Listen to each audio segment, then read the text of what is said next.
പത്തരമാറ്റിലാണെങ്കിൽ നമുക്ക് കാണാനായിട്ട് സാധിക്കുന്നത് നന്ദു അനിയെ ലോക്കപ്പിലിടാനായിട്ട് അനന്തപുരിയിലേക്ക് ചെല്ലുകയാണ്. പ്രേക്ഷകരെ, പ്രിയ കൂട്ടുകാരെ, അതായത് വേറൊന്നുമല്ല, നന്ദുവിന് വിവാഹ നിശ്ചയം മുടക്കണമെന്നുണ്ട്.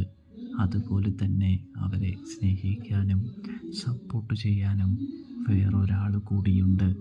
ആ ആള് അനിയെയും നന്ദുവിനെയും ഒന്നിപ്പിക്കാൻ വേണ്ടി പരമാവധി ശ്രമിക്കുന്നുണ്ട് എന്ന് കാണാം.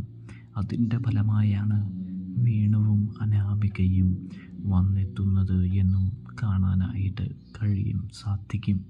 തൻ്റെ സഹോദരിയോട് ചെയ്ത ക്രൂരതകൾക്ക് അതുവഴിയെങ്കിലും മാപ്പ് ചോദിക്കാനായിട്ട് ആ ആൾ ഒരുങ്ങുന്നത് കാണാൻ സാധിക്കും. അപ്പോൾ സബ്സ്ക്രൈബ് ചെയ്യണേ കൂട്ടുകാരെ.